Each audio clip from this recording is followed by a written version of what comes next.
Está entrando no ar. Debate 93.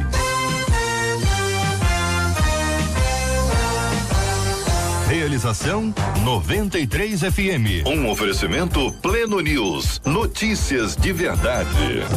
Apresentação J.R. Vargas. Muito bem, meu povo, já estamos começando mais uma edição do nosso Debate 93 aqui na 93 FM, a rádio do povo mais feliz e abençoado do planeta. Lembrando que você pode falar com o debate, você pode falar assim, viu? Você fala com o debate. Fale com o Debate 93. 2461-0093. E-mail debate@radio93.com.br. Facebook Rádio 93 FM. Site www.radio93.com.br. Lembrando que nós também estamos transmitindo via Facebook. Fale com a 93 pelo WhatsApp 96803-8319. 96803-8319. Muito bem, gente, já começando o nosso Debate 93, aqui nós estamos juntos, claro, trazendo as informações para você. Quem traz a informação, a princípio, o nosso querido Juliano Medeiros. Diga lá, Dom Juliano. E a gente continua trazendo esse panorama em relação à pandemia do coronavírus aqui no Debate 93, sempre informando os nossos ouvintes e fazendo um resumo também da situação no Brasil e no mundo nessa primeira etapa do dia, né? Os números vão sendo contabilizados aí pelas autoridades, pelos países, e a gente vai trazendo aí a situação no mundo todo. O que a gente tem aqui de números hoje em relação ao Brasil? São 47 mortes, 2.274 pacientes confirmados com a doença. O estado do Amazonas registrou a primeira morte. Agora de manhã, Porto Alegre também confirmou a morte de uma senhora de 91 anos, aumentando aí o número de pessoas que estão sendo vítimas fatais da doença. São Paulo registra o maior número de mortes, 40, Rio de Janeiro, 46. Essa morte de Porto Alegre ainda não foi contabilizada pelo Ministério da Saúde, foi anunciada pelas autoridades de saúde locais. O Rio de Janeiro, qual a situação do nosso estado hoje? São 287 casos confirmados, volto a dizer, 6 mortes até o momento. Aqui na cidade, no estado, são diversas as ações, não só da prefeitura, mas também do governo do estado, para poder aí se preparar para o maior pico da doença que é aguardado para as próximas semanas. Hoje a gente teve aí anúncios bastante importantes em relação à preparação da cidade em relação a esse atendimento. O Maracanã, por exemplo, pode ser utilizado como um hospital de campanha, a montagem de um hospital de campanha para atender aí pacientes. Existe já uma negociação com o Flamengo e o Fluminense, que são os dois clubes que administram o estádio. A diretoria já concordou com essa possibilidade e a gente pode ter então um hospital de campanha montado no Maracanã, além do Rio Centro, que o prefeito Marcelo Crivella, em entrevista aqui à 93 FM, afirmou que vai montar e que vai atender pessoas, né, quando o sistema de saúde público atingir 70% da capacidade de absorver aí esses atendimentos de pessoas que vão precisar.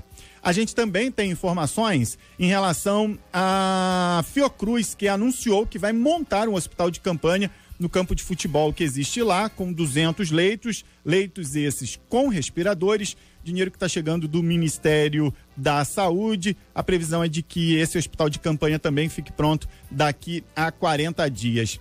Outras cidades na nossa região metropolitana e na Baixada Fluminense também estão se preparando de uma maneira muito forte para conter a disseminação do novo coronavírus. E na linha com a gente, para conversar um pouco mais sobre o que está acontecendo lá em Nova Iguaçu, está o prefeito Rogério Lisboa, com quem eu converso agora e desde já agradeço a participação aqui na programação da 93 FM.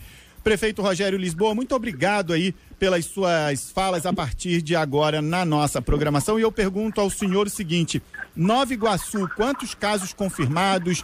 Já há casos suspeitos? Como é que a cidade está se preparando para esse momento que a gente vai viver bastante tenso aí na questão da saúde? Parece que a ligação com o prefeito caiu. Vamos ligar aqui de novo, a nossa equipe fazendo então a ligação novamente. Enquanto isso, Cid, eu falo aqui de uma outra situação enquanto a gente vai recuperando a ligação com o prefeito. É o discurso do presidente Jair Bolsonaro, feito ontem em cadeia nacional e que gerou uma repercussão muito negativa. Hoje, as autoridades políticas, tanto da base aliada quanto da oposição, falando fortemente a respeito dessa declaração do presidente, que atacou governadores, defendeu um isolamento mais brando da população, atacou também a imprensa. Médicos, infectologistas, especialistas também reprovando a fala do presidente ontem. E a ABIN, que é a Agência de Inteligência Brasileira, teria alertado o presidente que até o dia 6 de abril o Brasil pode chegar ao número surpreendente de 5.571 mortes. Ou seja, essa declaração do presidente gerando também uma série de atritos aí numa questão ideológica, política, pessoal, e as pessoas cobrando do presidente uma postura nesse momento um pouco mais patriota e mais de coração em relação aí às pessoas, né, que fazem parte do grupo de risco e também os idosos que nesse momento estão aí no alvo da preocupação das autoridades de saúde. Bom, recuperado então a nossa ligação com o prefeito de Nova Iguaçu, Rogério Lisboa. Prefeito, mais uma vez eu quero agradecer desde já a participação do senhor e perguntando logo de cara como é que Nova Iguaçu está nesse momento. A gente tem casos confirmados, tem casos suspeitos aí da Covid-19. Bom dia. Olha, nós temos... bom dia. Nós temos aqui, sendo analisado até ontem, 136 casos suspeitos. Até agora, dos exames realizados, né, concluídos, nós não temos nenhum confirmado positivo, né? Agora, eu digo sempre que ainda a gente precisa se proteger, a gente precisa ficar em casa. Os mais idosos não podem sair na rua. Assim, a gente só pode sair à rua no caso de extrema necessidade. É isso que vai fazer a gente vencer essa batalha. Prefeito, a cidade também está preparando hospitais de campanha, esse reforço no atendimento da saúde para quando os casos confirmados começarem a surgir? Olha, os casos confirmados não quer dizer que o paciente vá precisar de internação. Claro. Né? Mas nós estamos preparados sim. O governo do estado está montando aqui em Nova Iguaçu, naquela área do Aeroclube, um hospital de campanha, que vai, nos próximos 30, 40 dias, disponibilizar 100 leitos. Uhum. Então, está sendo preparado, a gente está preparado aqui, a gente adquiriu mais respiradores, Nova Iguaçu está se preparando para, se precisar enfrentar essa luta aí com pacientes graves, a gente está preparado. O prefeito, a gente sabe que a região da Baixada Fluminense é uma região de periferia, né, onde há muita gente pobre e que isso, nesse momento, também é uma preocupação das autoridades, principalmente no que diz respeito à questão da própria higiene, das condições de infraestrutura, saneamento, e muitas cidades da Baixada Fluminense, cidades menores, não o caso aí de Nova Iguaçu, não possuem nem leitos UTI para atender os seus munícipes. Nova Iguaçu pode também absorver essa demanda de outras cidades que não têm para atender as pessoas que vão necessitar de um atendimento mais especializado porque vão desenvolver a doença os sintomas mais graves da doença? Olha, com certeza, porque Nova Iguaçu é um polo, né? Durante o ano todo acaba Nova Iguaçu atendendo uma parte da Baixada Fluminense, que eu digo que é de São João do Meriti até Paracambi. E isso vai acontecer com os doentes graves, com certeza, porque nenhuma dessas cidades tem uma estrutura que Nova Iguaçu tem. Por isso que o governo do estado entendeu que o hospital de campanha dessa região ficaria em Nova Iguaçu. O que é uma medida bastante importante, né, para, como o senhor mesmo falou, como essa cidade polo, absorver e não deixar a população de outras cidades aí desassistidas no momento tão preocupante, né? Prefeito, em relação também aí a Nova Iguaçu, a gente já sabe que começou ontem um trabalho de descontaminação, outras cidades aqui estão realizando esse tipo de ação e também existe, com esse trabalho de descontaminação, que eu queria que o senhor falasse como é que está sendo feito, uma preocupação de vocês com a população de rua. Sim, olha, a nossa preocupação é grande com a população de rua. A gente atendia aos nossos assistidos num ambiente que era mais fechado. Nós já lacramos esse ambiente fechado e vamos começar a atender num espaço que é mais aberto, que é a Vila Olímpica. Então, a gente já começou a fazer esse movimento para a Vila Olímpica, porque ali era muito risco, e a gente está criando todo um protocolo para o atendimento dessa população de rua, inclusive em parceria com o Estado. O que também é bastante interessante. Prefeito, para a gente deixar bastante claro aí para a população de Nova Iguaçu, então, nesse momento, retomando um pouco a situação do atendimento, o senhor falou do hospital de campanha que está sendo montado no Aeroclube, né, com 100 leitos. Qual é a orientação nesse momento de vocês para aquelas pessoas que acham que estão com a Covid-19, que apresentam algum tipo de sintoma? Há um centro de referência para um primeiro atendimento? Qual é a orientação de vocês para a população de Nova Iguaçu em relação a todos os locais que neste momento estão preparados para atender aquelas pessoas que acham que estão contaminadas? Olha, nós seguimos todo o protocolo do Ministério da Saúde. Então, assim, se as pessoas se sentirem com sintoma de gripe, tem que ir à unidade básica de saúde. Lá avaliado, se a gente identificar que pode ter uma suspeita do coronavírus, aí é encaminhado ao Hospital da Posse. E aí o Hospital da Posse colhe o exame, cuida, se precisar ficar internado fica, tem local de isolamento e, se não precisar, volta para casa, tudo dentro do protocolo do Ministério da Saúde e da Secretaria de Estado de Saúde. Muito bacana. Eu converso aqui com o prefeito de Nova Iguaçu, Rogério Lisboa, e faço mais uma pergunta ao senhor, que é justamente em relação a algo que a gente observou. Me parece, no primeiro instante, pelas imagens até que nós recebemos aqui na redação, que algumas cidades da Baixada Fluminense, como Nova Iguaçu e Duque de Caxias, as pessoas demoraram um pouco para perceber que era preciso ficar em casa. E a movimentação estava ali num dia a dia normal, mesmo com recomendações mais restritas do governo do estado. Em Nova Iguaçu, o senhor também determinou uma série de restrições bastante importantes para que seja reduzida a circulação de pessoas. Pergunta que eu faço ao senhor: essa circulação de pessoas hoje está dentro de um número que vocês consideram razoável, ou ainda é possível que o senhor baixe medidas ainda mais restritivas para segurar o pessoal em casa? Não, as medidas restritivas já foram impostas. Agora é a consciência de cada um. A gente pede, por exemplo, que o idoso não circule, né? Quem precisa sair de casa, saia na necessidade que não tenha como adiar, e tome todos os cuidados. Agora, eu confesso que diminuiu muito. A gente, teve um ganho muito grande. Agora, eu acho que ainda a gente pode melhorar.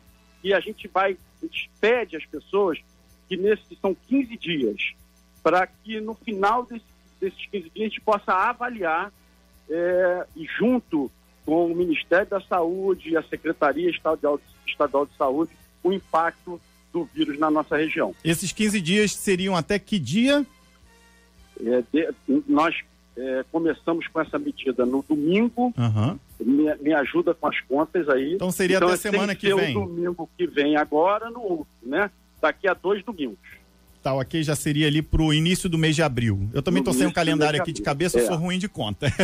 Início do mês de abril. Prefeito, mudando um pouco de assunto, mas ainda dentro dessa situação das autoridades preocupadas com o coronavírus, um outro assunto muito delicado, e os ouvintes já estão inclusive mandando perguntas pra gente, porque eles querem saber disso, é sobre a vacinação da gripe H1N1, vacinação essa que começou na segunda-feira, e a gente sabe que a cidade de Nova Iguaçu, a procura foi muito grande.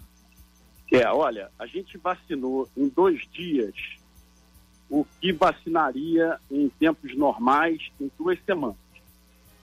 O que aconteceu que foi subdimensionada os lotes da vacina entregue em Nova Iguaçu pelo Ministério da Saúde, via Secretaria de Estado, e hoje acabou faltando, né? Mas eu já me comuniquei com a população. Ontem eu fiz uma fala nas redes sociais dizendo que todos serão vacinados, que vai ter vacina para todo mundo, que a gente tem um calendário até 3/4, até 3 de abril, para vacinar essa faixa etária, que são os idosos, mais os profissionais de saúde, e vai dar tempo, e nós vamos cumprir nosso calendário, é só as pessoas terem um pouquinho de paciência e não fazer essa corrida imediata às unidades de saúde. A gente fez um calendário por idade, se as pessoas seguirem aquilo, a gente não vai ter problema de desabastecimento. Então hoje os postos de Nova Iguaçu não têm a vacina, estão aguardando aí o reenvio pela Secretaria Estadual de Saúde, que aguarda também do Ministério da Saúde.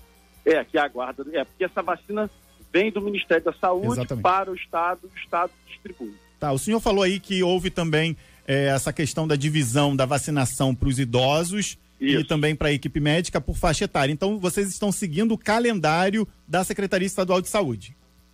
Não, na verdade, a Secretaria não estabeleceu um calendário, a gente é que aqui, para evitar, justamente porque não adianta a gente sair vacinando todo mundo de H1N1 se a gente cria um movimento muito grande de aglomeração de pessoas nas unidades, né? Então, para isso, a gente criou um calendário para diminuir a aglomeração de pessoas. E o senhor tem esse calendário aí para passar para a gente? Olha, eu disponibilizei na página da Prefeitura. Eu confesso aqui, porque são idades por idade, dias por idade, então eu não quero aqui falar e errar. Claro. Mas está disponibilizado na página da Prefeitura. Eu até peço a minha assessoria de imprensa depois para enviar para vocês. Sem problema algum, a gente também a produção aqui está vendo e a gente já vai, então, ter essas datas também. E, por falar em data, prefeito, a medida que o senhor, então, adotou aí, restritiva, começou a valer no dia 22 de março e, contando aí 15 dias, vai até o domingo, dia 5 de abril, certo? Isso, exatamente. Então tá bom, eu quero agradecer a participação do senhor e avisar, então, aos moradores de Nova Iguaçu que, em relação a vacinação da gripe, todas essas datas que o prefeito disse pra gente que foi feita ali por esquema de faixa etária, vão estar também lá no site da rádio, então você pode acessar e a gente vai divulgar na parte de notícias todo esse calendário para que tudo fique direitinho e ninguém se confunda em data alguma. Prefeito Rogério Lisboa, de Nova Iguaçu, Baixada Fluminense, muito obrigado pelas palavras do senhor e a participação aqui na programação da 93 FM. Desde já, a gente se coloca à disposição do senhor e da prefeitura para qualquer outro tipo de esclarecimento, não só em relação ao coronavírus, mas esse é o assunto de momento, mas para tudo aí que a prefeitura de Nova Iguaçu precisar da gente, que é tão importante esse contato das autoridades com a imprensa e a imprensa com a população de uma maneira geral.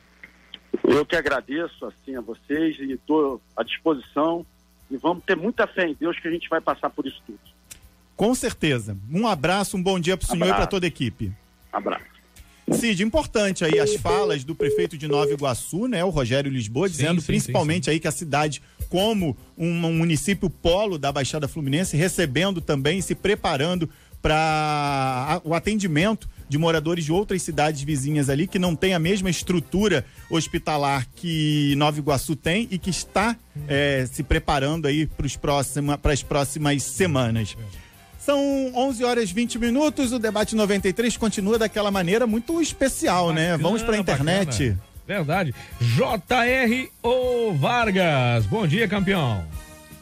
Bom dia, meu querido Círio Gonçalves, bom dia aos nossos ouvintes, quem está nos acompanhando aqui pelo rádio, também está nos acompanhando pelo Facebook, já viu, nossa imagem já está no ar desde as 11 horas, liberada para o pessoal poder acompanhar, de forma surpreendente, o que é sempre uma alegria muito grande, contar com essa surpresa, ser super especiais.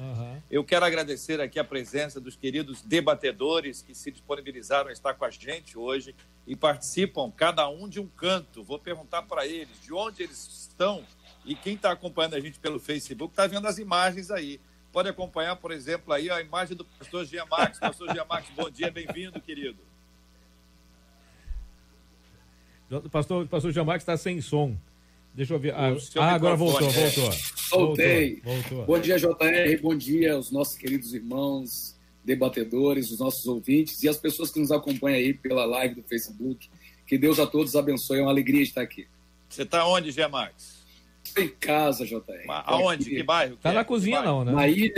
Na ilha do Governador. Estou aqui perto da minha escada aqui. Maravilha. Com a gente também o pastor Paulo César Braga. Paulinho, tá descansado, tá aí encostadinho. Tá dormindo. Tava na rede agora há pouco, hein? Bom dia, Paulinho. Deus te abençoe, meu querido. Bom dia, querido JR, amados ouvintes. Estamos firmes no Senhor, enfrentando essa pandemia. Falo de Campo Grande, na zona oeste. Maravilha. Pastor André Câmara. Fala, André, querido. Bom dia, bem-vindo ao Debate 93. Esse está pertinho.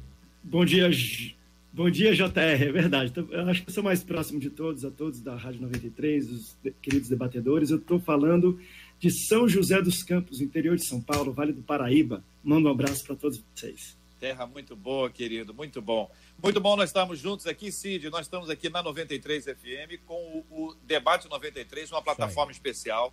Ontem os nossos ouvintes acompanharam por áudio, hoje podem acompanhar por vídeo. Estamos no Facebook agora, é só entrar no Facebook da 93 FM. Você vai encontrar com esses debatedores maravilhosos, com o Cid, vai acompanhar aqui a nossa conversa, o nosso diálogo e o nosso debate nesse tempo tão especial. Acompanhamos agora há pouco aqui as informações, ouvimos a entrevista com o prefeito de Nova Iguaçu, muitas informações chegando, muita gente agitada, tensa, mas nós sempre apelamos, encorajamos a paz, o equilíbrio, a sabedoria que vem de Deus, a tranquilidade. A nossa vida não está nas mãos de um vírus, a nossa vida está nas mãos de Deus, nós confiamos nele, caminhamos por ele, e é sempre muito bom, ouvinte, quando você participa com a gente, seja pelo nosso WhatsApp, o Cid dá um número, ou pelo Facebook da 93 FM, e que você pode interagir com a gente. O Cid está acompanhando a gente aí, vai dar aqui os posicionamentos dos nossos ouvintes pelo WhatsApp e também pelo Facebook da 93 FM hoje. Fala aí, Cid. O nosso zap é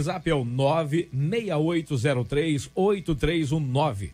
96803-8319.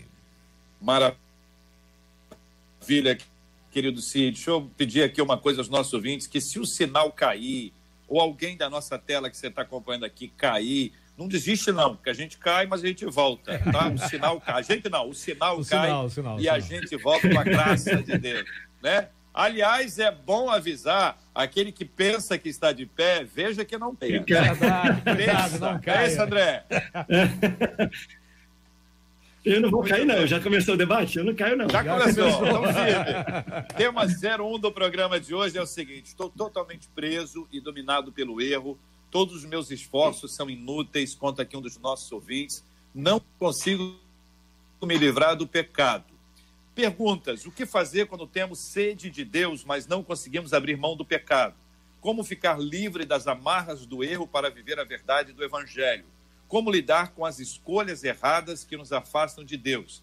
Daí eu pergunto a você, querido ouvinte que participa com a gente, se você tem essa experiência, ou já viveu isso, né, de estar querendo buscar ao Senhor, mas é como se você estivesse indo, olha aqui, as mãos ajudam aqui, né? Se você estivesse indo, né? Cadê a mão para lá de cá? Se você estivesse indo, mas alguma coisa te puxasse. Você vai, alguma coisa te puxa e te impede de avançar. Eu quero perguntar aos nossos queridos debatedores, a partir do pastor Gia Marques, o que fazer quando nós tentamos avançar, como diz o ouvinte, mas não conseguimos abrir mão do pecado? É o que diz ele aqui. Então, JR, eu atendo muitas pessoas que vivem esse problema e também, principalmente na minha juventude, vivi esse problema. Teve uma ocasião que eu disse a Deus que eu sairia da sua igreja para não decepcioná-lo, e depois que eu tivesse uma certa maturidade e um pouco mais de estrutura, eu voltaria para servir a Deus. A minha preocupação na época era não criar nenhuma vergonha, não trazer nenhum escândalo para a igreja. E eu me sentia exatamente como essa pessoa, esse nosso ouvinte. Eu queria fazer o bem e não conseguia. O mal que eu não queria, eu acabava fazendo. Aí você chega em Romanos capítulo 7 e encontra o apóstolo Paulo o grande apóstolo Paulo, tratando exatamente da mesma questão. Ele nota que a força do pecado dentro dele acaba vencendo a força de sua consciência. A consciência quer caminhar para um lado, consciência cristã, moldada pela palavra, quer caminhar para um lado, mas as vontades da carne caminham para o outro. Paulo vai dar a solução para esse problema no capítulo 8, quando ele recomenda que a gente ande em espírito. Uma vez que eu ando em espírito, a gente não cumpre a concupiscência da carne. E eu acho que nesse debate a gente vai poder comentar um pouco sobre isso, tratar dessa questão. Essa é a linha que a Bíblia propõe. Eu acho que a gente pode caminhar em cima disso. Paulo César, querido pastor Paulo César, e aí, sua opinião? Bom dia mais uma vez. Bom, é preciso a gente entender, a Bíblia diz que aquele que todo aquele que é nascido Eu acho de que Deus, nós estamos com uma dificuldadezinha com o áudio do pastor Paulo César. Vive na Pastor Paulo César Braga está com a gente aqui. Vamos só pedir para a gente dar uma ajustada no seu áudio, que a gente não está te acompanhando bem. Tá bom, Paulinho? Só um pouquinho. Vamos dar uma ajeitada no seu áudio. Pastor André Câmara, e aí, a sua opinião sobre esse assunto? Primeiro, eu corroboro e concordo com tudo que o pastor Max disse. Na verdade, esse não é um dilema de agora, né? Talvez seja a versão atualizada dos dias de hoje daquilo que Paulo falou. Mas, para mim, só o posicionamento de ele ter mandado e entendido o que está passando por isso já mostra uma melhora extraordinária, gigantesca. Em Provérbios 28 fala assim: aquele que encobre os seus pecados e não prospera, mas aquele que confessa e os abandona alcança a misericórdia. O primeiro passo para uma pessoa confessar um pecado é reconhecer que ela é pecadora. Então, dele está falando: olha, eu só faço coisa errada, eu tenho sede de Deus, não consigo. O reconhecimento já está ali.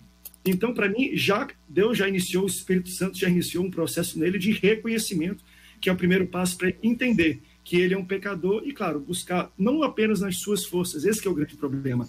Nós pensamos que a força para fugir do pecado está dentro da gente. Então, a gente lê autoajuda, a gente acha que é no nosso ímpeto, é no nosso pensamento. E se a gente faz isso, a gente, de certa forma, descarta todo o trabalho que Jesus fez na cruz do Calvário. Porque ele veio para cá justamente para dizer assim, ó, vocês não conseguem sozinhos, sou eu que vou ter que fazer por vocês. Então, se a gente começar a entender que não é pelo nosso esforço que a gente consegue isso propriamente, eu acho que já é um grande passo dado. Pastor Paulo César, fala aí para a gente ouvir. Eu dizia, em 1 João, capítulo 3, verso 9, e é a nossa base, que todo aquele que é nascido de Deus não vive na prática do pecado.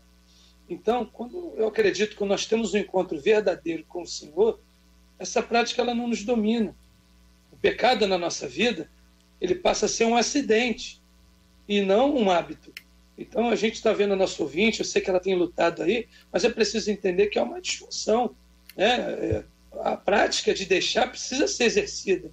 Eu não posso só lamentar pelo que eu faço todos os dias. É preciso tomar uma atitude. É preciso lutar contra isso em Deus, dizer, olha, e largar. O que a Bíblia diz? Aquele que confessa e deixa, alcança a misericórdia. Então a gente precisa entender e fazer a Bíblia, não há outro caminho a não ser praticar aquilo que ela diz. Do contrário, a gente só vai ficar lamentando. Vamos passar um dia após o outro, vamos continuar lamentando e fazendo as mesmas coisas. Quando o nosso ouvinte fala de amarras, né, como ficar livre das amarras do erro para viver a verdade do Evangelho, fica muito claro aqui, pelo menos eu entendo isso, que existem coisas que são mais difíceis do que outras. Existem pessoas que acabam criando hábito, tem gente que fica viciada em alguma coisa, dentro daquela ideia de escravos do pecado. A gente entende o processo da ação de Deus na nossa vida. Eu queria pedir que vocês ajudassem os nossos ouvintes a entenderem isso. Às vezes pode ser uma coisa que até está tão habituado que já não machuca mais. Vive como se fosse uma coisa normal. Aquilo que a gente vai dizer que é uma mente cauterizada, né? O pecado cauterizou a mente. Como funciona, assim, criando um passo a passo, interagindo, identificando esse processo de ser livre das amarras, dessas coisas que podem parecer para outros pequenas, mas são aquelas que impedem a pessoa de avançar? Então, JR, eu costumo ensinar, quando alguém está diante de uma situação dessa, que, como o pastor Paulo César acabou de falar, né, quem confessa e deixa. Então, o primeiro passo é a confissão. Eu quero até recomendar um livro aí para os nossos ouvintes. É um livro bem específico com relação à escravidão sexual, mas ele fala O Altar da Idolatria Sexual, o título do livro. Agora eu não lembro o nome do autor, posso até pesquisar e informar até o final do debate.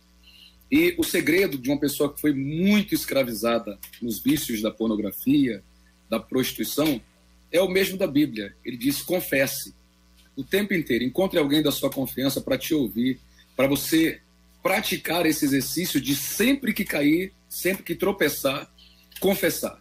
Tiago, ele amplia um pouco mais essa questão do pecado e do peso que ele traz para a gente, quando ele diz assim: confessai as vossas culpas uns aos outros.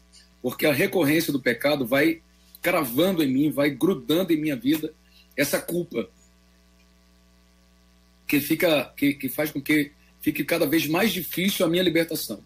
Então, cresce aí a importância de eu confessar, não somente a Deus, mas procurar alguém com quem eu possa compartilhar a minha fraqueza, porque aí eu não vou permitir que a minha mente venha se cauterizar. E com isso eu tenho a esperança da restauração. Eu não posso abrir mão desse processo, porque esse é o primeiro passo, confessar. Tá? E aí eu vou ter um pouco mais de condições para deixar o pecado e viver uma vida realmente livre do pecado, como o Senhor propõe para mim.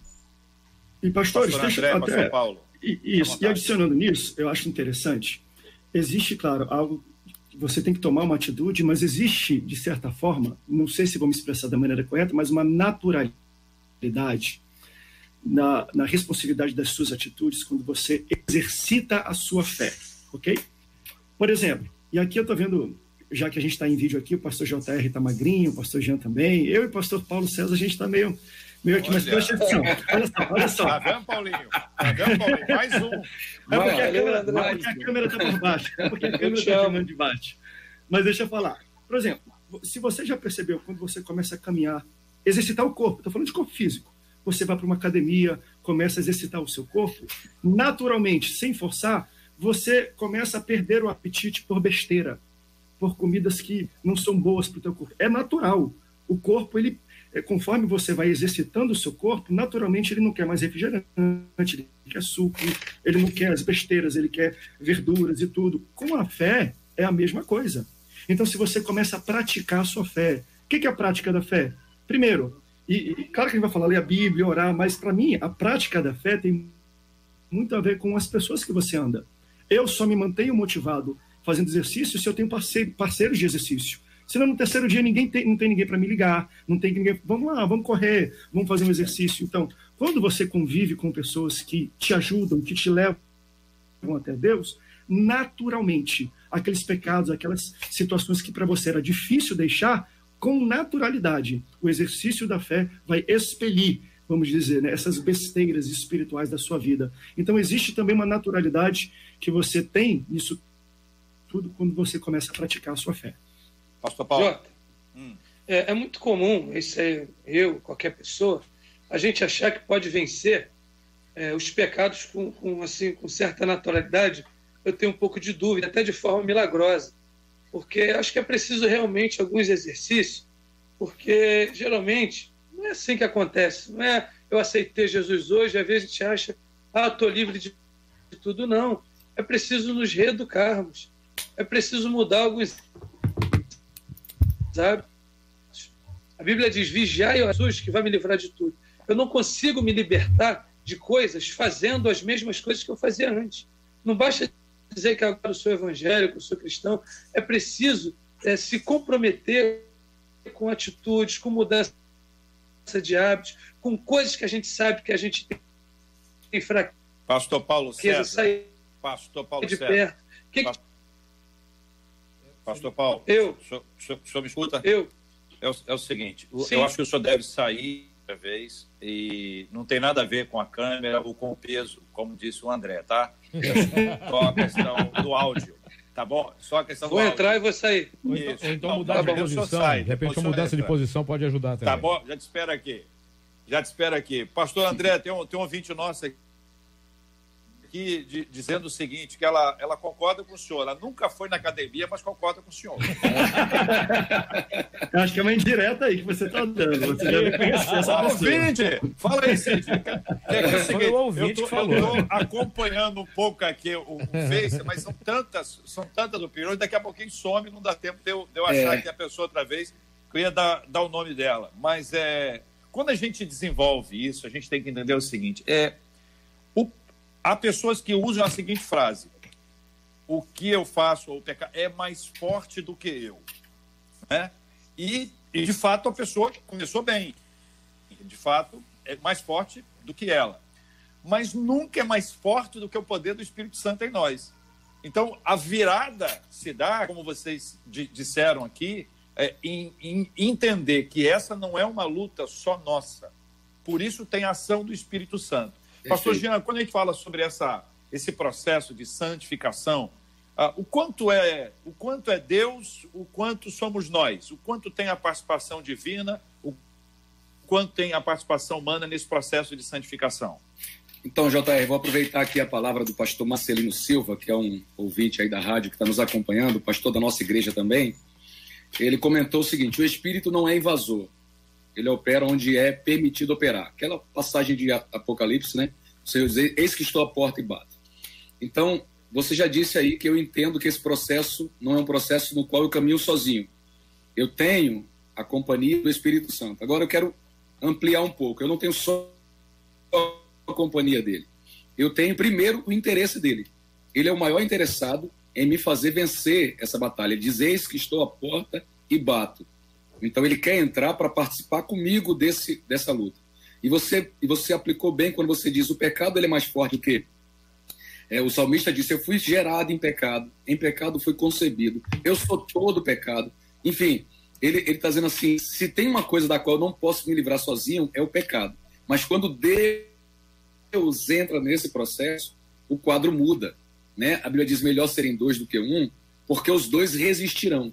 Sozinho eu não tenho como resistir, mas com Deus eu vou vencer essa batalha.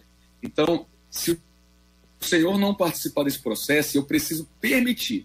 Então veja o caminho que estamos trilhando. Reconheço o pecado, reconheço que o pecado é mais forte do que eu, reconheço que sozinho eu não tenho como vencer, reconheço que só Deus entrando na causa, essa mudança pode acontecer. Então o próximo passo é decidir entregar o controle a Deus. Esse é o próximo passo para esse ciclo fechar e eu conseguir vencer essa batalha. Concorda, pastor André, pastor Paulo? Sim, concordo plenamente. E uma coisa, perdão, pastor Paulo, uma coisa que eu acho que é importante frisar para todos que assistem, é que muita gente se culpa por estar passando por um processo de libertação porque não consegue se livrar de um pecado. Né? E a gente fala: não posso ir para a igreja porque eu sou pecador demais, Deus não me quer assim, estou sendo hipócrita. Vamos parar com isso. Na verdade, igreja é hospital para gente problemática. Isso aí. Jesus morreu na cruz por causa de gente que não consegue se libertar. Então não se culpe e não pense que a igreja é lugar de santo e perfeito. Ao contrário, você vai lá para ser santificado. Me traz a memória muito quando Jesus chega em Betsaida e os amigos trazem um cego para ele. E a reação de Jesus ali é interessante. Talvez ele esperava que Jesus falasse assim: ó, abre o teu olho e começa a enxergar. Mas o que Jesus faz? Pega na mão dele e vai dar uma volta. E para mim isso é muito simbólico, porque eu imagino na cabeça do cego falando: ele cura as pessoas dando volta com as pessoas. Ou seja, o cego estava andando de mãos dadas com Jesus, mas continuava cego. E muita gente tem problema em pensar: não, eu não sou crente, eu não sou convertido. Por quê? Porque eu tenho vício ainda, porque eu ainda sou ligado à pornografia, porque eu ainda tenho isso. Claro que eu não quero trazer aqui muita polêmica, mas tem muita gente que já está andando de mão dada com Jesus, mas continua ainda com seu vício. É porque Jesus está falando: antes de curar você, antes de te libertar, você tem que aprender a andar de mãos dadas comigo. É relacionamento primeiro antes de milagre, é relacionamento primeiro antes de libertação. Então o processo de santificação começa a partir do momento que você está andando de mãos dadas com Jesus e com Deus. Ele vai te curar instantaneamente? Até pode, porque já fez muitas vezes. Mas tem vezes que não. Não se culpe. Jesus vai trabalhar e às vezes o trabalhar dele é assim. Ele tem que te tirar de perto, porque Jesus levou ele para fora da cidade. Eu vou te tirar de perto de pessoas, eu vou bater nessa tecla sempre. São as pessoas, não apenas hábitos e atitudes próprias. Com quem você anda. E às vezes Jesus fala: vou te tirar de perto da sociedade, das pessoas que te prendem no teu passado para poder libertar você e você ter um futuro promissor. Então eu vejo Jesus trabalhando muito na nossa vida nesse sentido. Tem muita gente que se culpa por ter situações, mas pode ter certeza que Jesus já está andando de mãos dadas com você. Amém. Pastor Paulo. JR, ainda nessa linha de raciocínio, de santificação, eu acredito que a ação de Deus para nós é a salvação. E o processo de santificação, ele está muito mais ligado a mim do que a Deus. A santificação é o processo, é o meu caminho, é o caminho que eu vou fazer, os passos que eu vou dar, as atitudes que eu vou tomar, os novos hábitos que eu vou obter diante de Deus, com humildade, com sabedoria, com mudança de rumo, literalmente, com novas práticas, sabe, buscando os frutos do Espírito. E cada vez mais que eu vou me aperfeiçoando nisso, eu não posso achar que Deus vai me limpar de tudo automaticamente. Isso é um processo de desintoxicação espiritual do próprio pecado. É um passo de cada vez, um dia após o outro, a gente vai se limpando pela palavra, volto a dizer, com novos hábitos, com novas atitudes, com vida devocional. A gente precisa desenvolver uma vida devocional diária, de leitura, de cântico, sabe, de participação nos cultos, porque tudo isso é uma engrenagem nova na minha vida que vai me levar a uma vida melhor com Deus, me distanciando cada vez mais. Olha, quando a Bíblia diz, no Evangelho de João, capítulo 16, Jesus vai falando sobre a missão do Consolador. Aí no capítulo 7 diz assim: mas eu vos digo a verdade, convém-vos que eu vá, porque se eu não for, o Consolador não virá para vós outros, se porém eu for, eu vou-lo enviarei. Aí o versículo 8 diz: quando ele vier, convencerá o mundo do pecado, da justiça e do juízo. Eu disse agora há pouco que existem coisas que não nos incomodam mais, que são coisas que desagradam a Deus e que, exatamente por desagradar a Deus, elas nos fazem muito mal espiritualmente. A Bíblia diz que o pecado nos afasta de Deus. Então, ainda que eu chame, por exemplo, o vício da pornografia, o vício do cigarro, a maledicência, enfim, qualquer tipo de vício, estou elegendo aqui os mais conhecidos, né? Mentira, enfim, qualquer coisa como essa, ela é uma característica de pecado. Então, o que nos afasta de Deus é o pecado. Então, alguém pode estar preso ao pecado da fofoca, outro está preso ao pecado da mentira. Enfim, qualquer um de nós vai ter uma luta durante a vida inteira, porque nós todos temos pontos fracos. Nenhum de nós está perfeito. Perfeito é o glorificado. Glorificado é o processo que Deus nos dá após a nossa morte, quando nós somos acolhidos na presença dele. Até lá, essa é uma construção contínua. Mas se eu entendi bem, pergunto a vocês o seguinte: se depender de nós, nós estamos falidos. Se depender de Deus, nós temos um futuro brilhante. Mas aí o Senhor nos chama para cooperar com Ele, para caminharmos juntos e desenvolvermos essa obra de Deus a partir daquilo que Ele realiza em nós. É isso, gente. Estou tentando fazer um resuminho do todo aqui. Fala, pastor Jean. Eu estou lutando com a abelha aqui que está me perturbando. Eu estou vendo aí uma abelha. Vai apanhar dela aí. Eu ouvi um barulho aí, achei que era outra coisa. O inimigo mandando a abelha para cá. Vamos tentar resolver aqui o som aqui, ficou meio mudo, a gente vai ver aqui, para a gente voltar aqui com o som dos nossos debatedores aqui no nosso debate 93. Jair Cardoso está aqui já resolvendo o problema. Vamos lá, acho que agora a gente consegue. Saímos um pouco aí, perdemos um pouco a conexão, mas já estamos fazendo. O Juliano Medeiros já está aqui a posto aqui para dar algumas informações.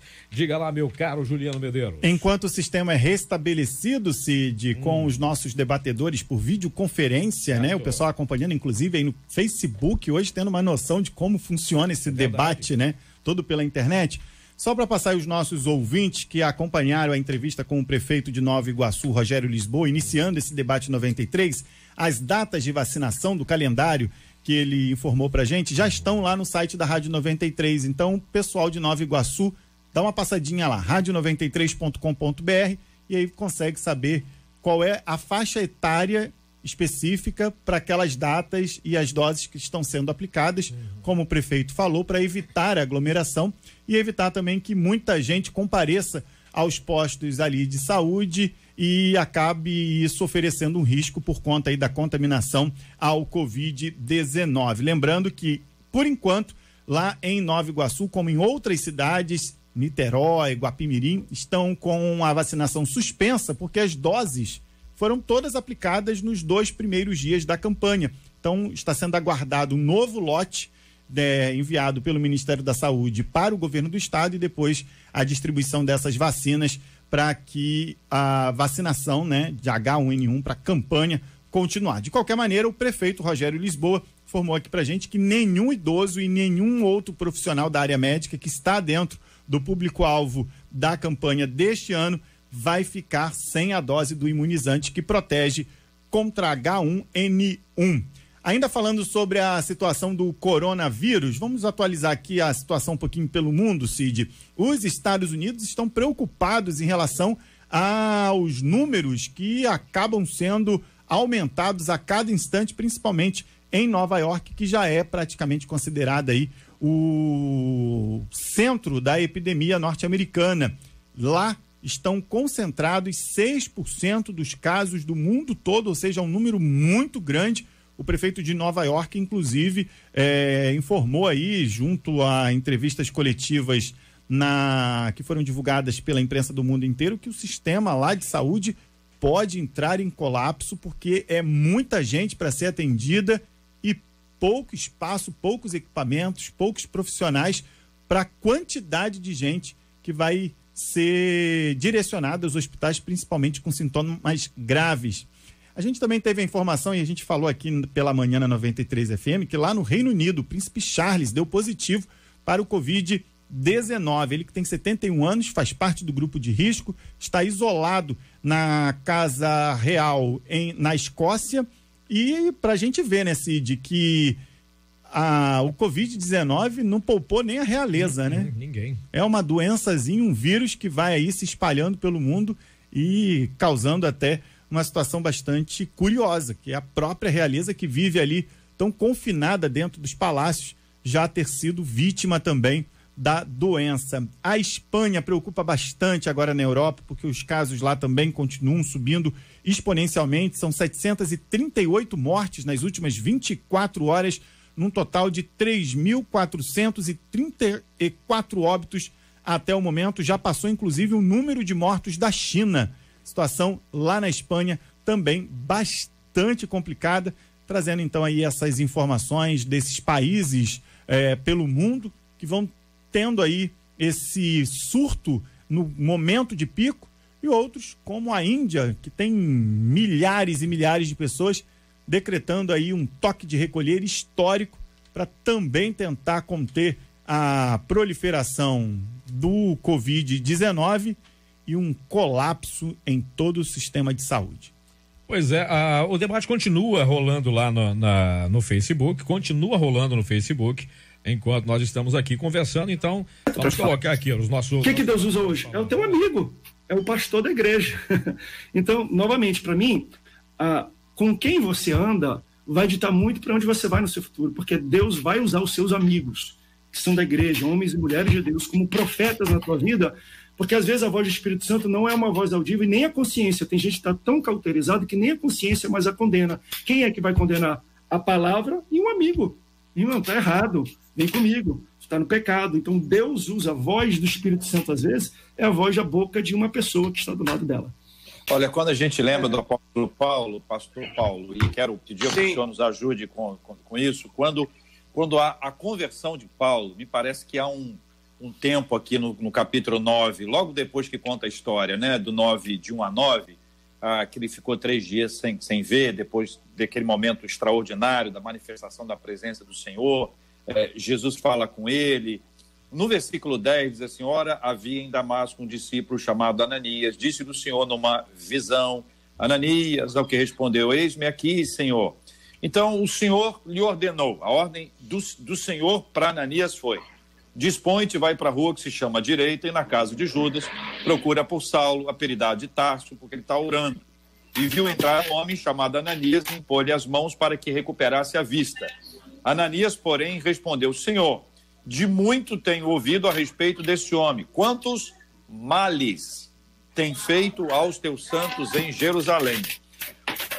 Para aqui trouxe... Tá um barulho, gente. Quem está fazendo isso aí? Deve ser o pastor Paulo. É o senhor, pastor Paulo? Não. Eu estou vendo a gente cantando. É a Misilene. É a Misilene. Música ao vivo? É música ao vivo? Não. É ao vivo? Jean, fala o seguinte. chama ela para cantar na câmera. Mas só Peraí. Deixa eu ler o texto aqui. Deixa eu ler o texto inteiro aqui. Peraí. Bota no mudo, pastor Jean. E aí, pastor Paulo, diz assim: e para que trouxe a autorização dos principais sacerdotes para prender a todos os que invocam o teu nome. Mas o senhor lhe disse, vai porque é vaso escolhido. Mas o ponto que eu queria destacar é que quando há esse encontro especial, então Ananias foi entrando na casa, impôs sobre ele as mãos, dizendo, Saulo, irmão.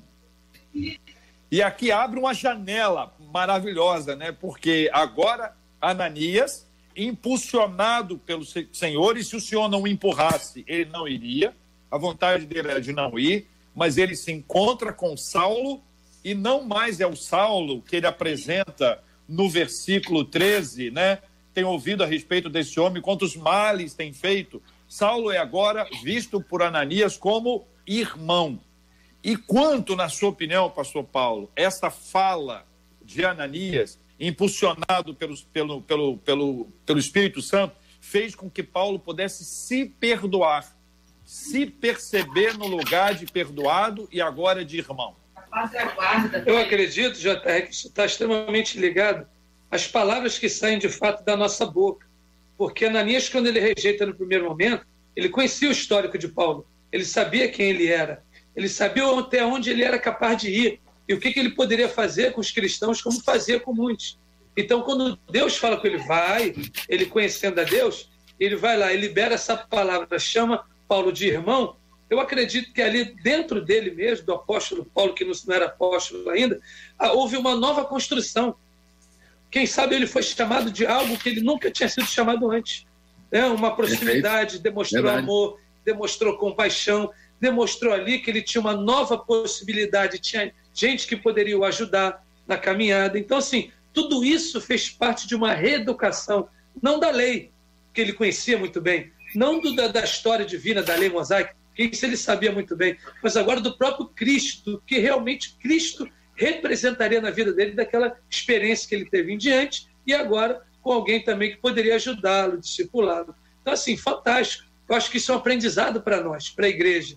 Como é que a gente tem olhado as pessoas que chegam, do próprio André, que falou agora, de pessoas que se gloriam do que fizeram? Na verdade, o que fizeram não tem nada a ver com Cristo. O que importa é que o que nós somos daqui para frente, porque o que nós fizemos no passado é passado. Daqui para frente é o que conta. Maravilhoso essa experiência. E abre aqui uma nova porta, por onde acho que não vai dar tempo da gente entrar. Ei, ela aí.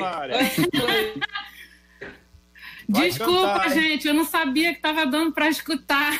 Ah, é? Tá todo mundo ouvindo. Sim. E vendo agora também.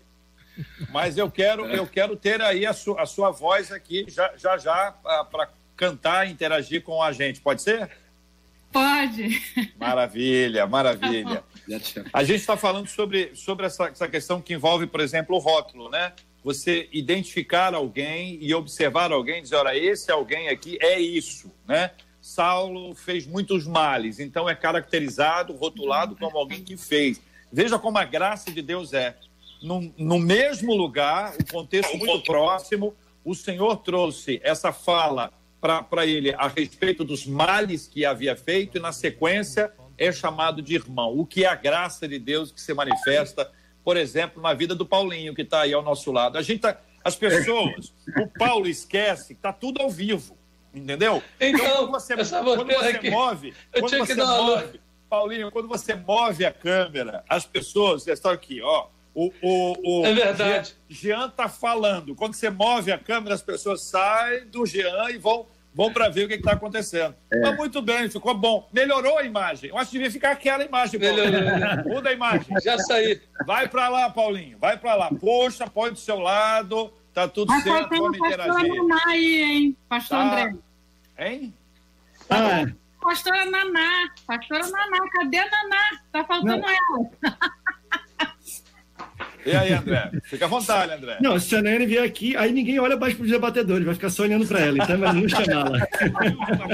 Gente, eu quero dizer... Ô, Cid, onde é que está o Cid? Que eu não vejo mais o Cid. Dom Vargas, eu estou ao vivo aqui só pela rádio agora. Eu queria aproveitar a palavra do pastor Paulo para fazer um comentário aqui sobre um processo que a pessoa que está lutando contra o pecado precisa entender, né? E do que eu estou falando? É que quem conheceu você debaixo do jugo daquela escravidão não vai acreditar na sua mudança da noite para o dia. Verdade. Porque esse julgamento, ele dificulta o caminho de algumas pessoas. Porque tem gente que diz assim, poxa, eu já parei e ainda estão me olhando como um pecador. Ainda estão me julgando. Então, muitos se enfraquecem porque acreditam que o milagre que aconteceu na vida dele também já devia ter mudado a consciência das pessoas sobre ele. E nem sempre isso acontece. Paulo já era um novo homem, mas Ananias ainda tinha uma referência dele como um matador, como alguém que perseguia os cristãos. Né? Há muito se tem ouvido acerca desse homem. Né? E esse pensamento, o juízo que as pessoas fazem de nós, é um outro milagre. Um milagre é a minha mudança, o outro é mudar o que as pessoas pensam sobre mim. E caminhar com Cristo é a única esperança que eu tenho de que em breve as pessoas me verão como nova criatura. Então, essa paciência, quem está com Cristo tem que ter. Jean, e aí você tem esses dois elementos, né? O como as pessoas me veem, como eu me vejo, sendo precedido pela maneira como Deus nos vê. À medida que, né, André? À medida que eu entendo como Deus me vê, eu passo a ser influenciado pela maneira que Ele me vê e as pessoas serão influenciadas pela maneira que Ele me vê. Cara, isso acontece com a ação do Espírito Santo, André. Deixa eu dar até um testemunho sobre isso, né? Certa vez eu mencionei esse exemplo do cego que Jesus caminhou de mãos dadas com ele, e eu preguei essa mensagem na igreja e foi transmitida na televisão e na internet, né? Mesmo você tá andando de mãos dadas, muita gente vai olhar, mas tu tá cego, mas tá, né? Tá indo na igreja, mas tá falido, mas tá quebrado, mas tá cheio de vício. Mas Jesus já está andando de mãos dadas.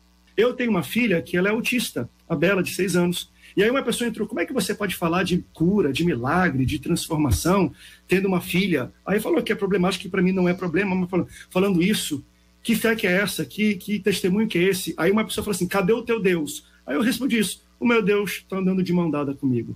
Então assim, ela está, mas eu estou de mão dadas com ele. Então, às vezes a gente se preocupa muito pelo que as pessoas estão falando, Deus está comigo ou não está? Eu tenho que olhar para mim. Deus está comigo ou não está? Eu posso crer nele ou não posso? Eu sei que ele está de mão dada e vai me levar para um caminho de cura, de milagre, de libertação, de melhoria. Vai. Então, eu não estou nem aí que os outros vão falar. Eu vou continuar essa minha caminhada. Porque muita gente é pressionada. Eu imagino, dentro de casa isso acontecer. Você, mãe, fui para a igreja. Deus me libertou. Você vai para dentro de uma casa que é incrédula. Como é que você enfrenta santificação em um ambiente hostil? Por isso que eu acho que Jesus falou, deixa eu te tirar de perto do pessoal aqui da tua cidade, porque não vai ser fácil fazer esse processo. Mas o cara vai voltar para lá. Então, isso já é um debate em si. Como é que você se liberta dentro, no meio de pessoas incrédulas?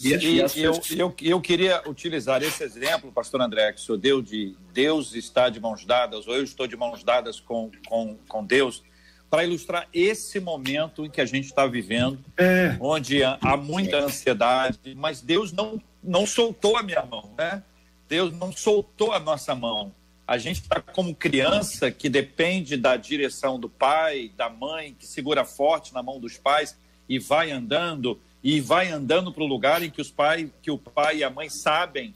A criança não sabe, mas a gente vai caminhando com firmeza, com tranquilidade, com convicção, com paz, sabendo que o nosso Deus está no comando. Ele não perdeu o controle de absolutamente nada. A nossa confiança está no Senhor. Então, paciência, gente. A gente precisa ter um pouquinho agora, nesse tempo, de entender que Deus não soltou as nossas mãos, que nós vamos passar esse tempo, que quando nós olharmos para trás, nós vamos lembrar daquela história. Vocês devem se lembrar daquelas pegadas na areia, né? Um texto muito legal, né? Isso aí, ótimo. Você olhar para trás e falar assim, poxa, eu achei que eu estava sozinho, reclamei, cadê o Senhor que me abandonou?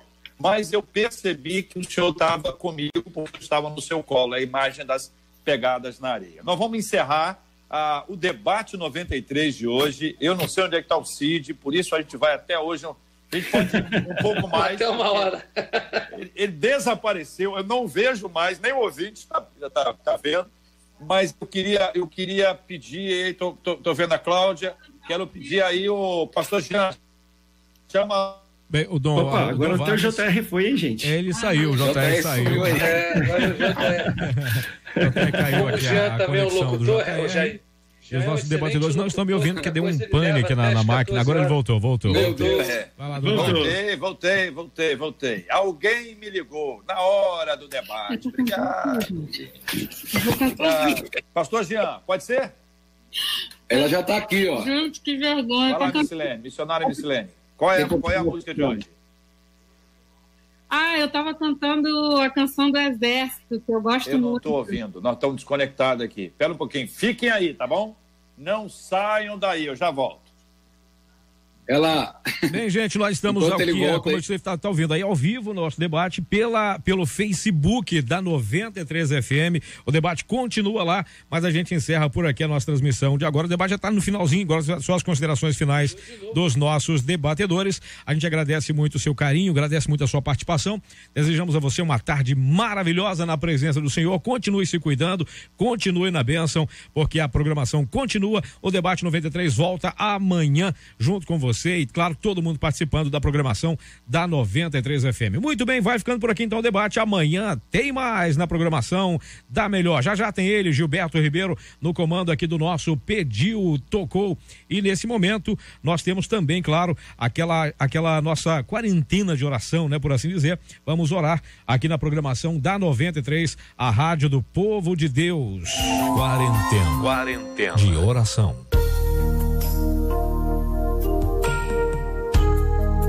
Deus, obrigado, Senhor, por mais esse dia, por esse início de tarde. Obrigado, Senhor, pela tua graça que cobre a cada um de nós a cada dia. Te pedimos, ó Deus, que a tua misericórdia nunca se afaste de nós. Que tudo que tem que acontecer na nossa vida, que seja um momento de aprendizado para cada um de nós. Como sempre temos dito quando falamos em pessoas e com pessoas, queremos, ó Deus, te agradecer porque mesmo em meio a toda essa turbulência, a todo esse medo, a toda essa apreensão por causa de um vírus, do coronavírus, as famílias estão tendo uma chance agora. Os filhos estão tendo uma chance de ter mais os pais por perto. As esposas veem mais os seus esposos e também ao contrário. E nós queremos te agradecer, ó Deus, porque algumas pessoas estão entendendo como uma segunda chance. Algumas pessoas estão entendendo como um aprendizado. Algumas pessoas estão entendendo como uma nova oportunidade para se unir como família e como família se fortalecer uns nos outros. E se fortalecendo uns nos outros, buscando a força que tem no Senhor. Por isso, ó Deus, nesse momento de grande apreensão, em que teu povo também está a postos nas brechas e orando e buscando a tua orientação. Que possamos ser a voz que traz esperança. Que possamos ser a esperança que devolva a voz. Que devemos, Deus, que possamos entender que devemos tudo ao Senhor. E como devedores do Senhor, que possamos sempre buscar, ó Deus, estar na tua presença, fazendo a tua vontade, buscando a cada dia aprender mais do Senhor e aprender que essa oportunidade, por mais dolorosa que pareça, é uma oportunidade de voltar ao princípio. É de voltar a cultuar ao Senhor em família, a ter comunhão em família. É voltar a valorizar as pequenas coisas. É em detrimento de tantas conquistas entender que a maior conquista nunca pode ser deixada de lado ou tirada de foco. Que é a conquista de uma família, que é a riqueza de ter filhos, que é a riqueza de ter uma esposa, um esposo, e a riqueza de poder estar entre pessoas que nós amamos, que nos amam, apesar dos nossos defeitos. E que nesse momento, Deus, nós te pedimos que a tua graça e a tua proteção sobre os médicos, enfermeiros, profissionais de saúde, pessoas que não podem se afastar do fronte de batalha, que não deixa de ser. Que o Senhor os proteja, que o Senhor os guarde, que o Senhor os conforte, que o Senhor os esforce, que o Senhor os dê ânimo a cada dia. E quando o momento de desespero, de cansaço, de vontade de desistir aparecer, eles possam entender e ver também que eles também fazem parte do exército de vencedores e que nunca se esqueçam que o trabalho deles nunca será vão no Senhor. Nos ajude, Deus, na nossa incredulidade quando a dor vem. Nos ajude, Deus, a entender que nós precisamos buscar no Senhor aquilo que nós não temos, que é a força, que é a determinação, que é o ânimo de continuar caminhando, mesmo quando a batalha pareça vencida. É saber que é exatamente aí é que nasce aquele que é mais do que vencedor, que é aquele que continua lutando mesmo quando a força já acabou, mas ele continua, porque o Senhor continua ao nosso lado, nos dando a mão e dizendo para cada um de nós: porque eu, o Senhor teu Deus, te tomo pela tua mão direita e te digo: não temas, eu te ajudo. Obrigado, Senhor, em nome de Jesus. Amém.